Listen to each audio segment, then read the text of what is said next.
효과 빠른 부동산 핫 뉴스. 부동산을 사랑하는 시청자 여러분 안녕하십니까? 부동산 핫뉴스 시간입니다. 12월 셋째 주의 첫 번째 소식부터 만나보시죠.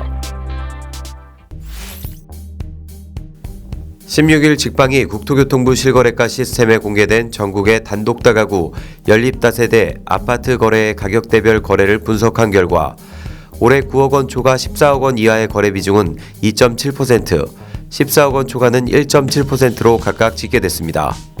14억 원 초과 주택의 거래량은 올해 1,468건으로 처음으로 10,000건을 넘어섰고 9억 원 초과 14억 원 이하 거래량은 2017년 19,921건 이후 줄어들면서 올해 16,824건으로 집계됐습니다.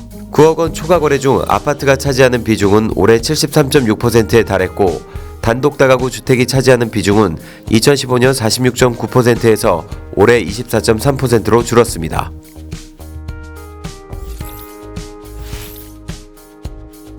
박원순 서울시장이 부동산 가격 상승을 막을 강력한 대책이 필요하다고 주장했습니다.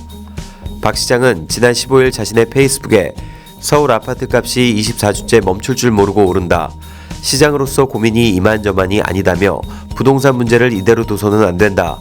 훨씬 더 단호한 대책이 필요하다고 썼습니다. 박 시장은 부동산 정책이 일관성을 가질 수 있도록 하는 제도적 방안이 마련돼야 한다며 정권이 바뀌면 상황이 달라질 것이라는 기대 자체를 없애야 한다고 강조했습니다.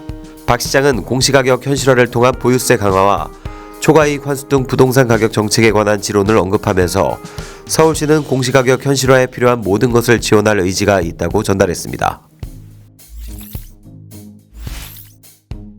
서울 양천구 목동 7단지가 재건축을 위한 다치를 올렸습니다.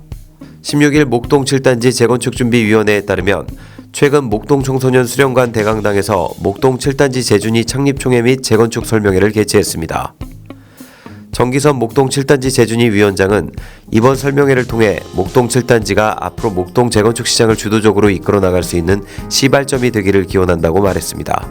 한편 서울 양천구 목동로 212 일대에 위치한 목동 7단지는 공동주택 34개 동 총 2,550가구의 대단지로 1988년도에 준공돼 재건축 연한을 충족했습니다. 지하철 5호선 목동역을 끼고 있는 초역세권 단지이며 우수한 학군과 풍부한 생활 인프라를 갖추고 있어 정주 여건이 우수하다는 평가입니다.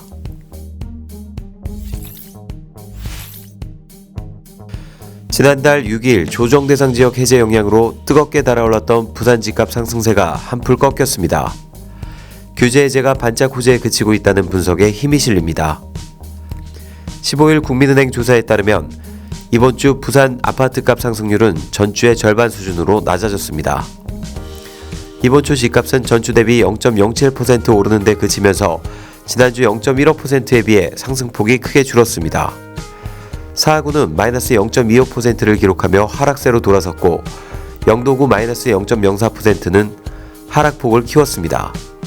사상구 마이너스 0.01%도 전주의 하락세를 이어갔습니다. 전문가들은 앞으로 부산 부동산 시장 집값이 큰 폭의 상승세를 유지하기는 어려울 것으로 전망합니다. 입주 물량이 늘고 있어서인데요.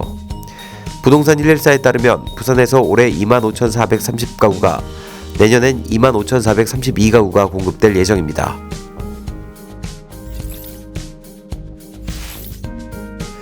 제주 이주 열풍이 급격하게 식고 있습니다. 유입 인구는 줄고 전출 인구는 늘고 있습니다. 급등한 부동산 가격이 주택 구입에 어려움을 주면서 이주 열풍을 식히고 인구 유출을 심화시키고 있다는 지적입니다. 제주도 전체가 젠트리피케이션 현상을 보이는 것 아니냐는 해석까지 나오고 있습니다.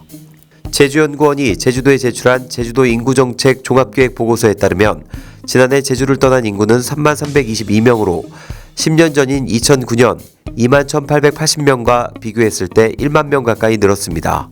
지난해 전출한 전체 가운데 제주 거주 10년 미만 이주민이 87.0%를 차지하고 있습니다.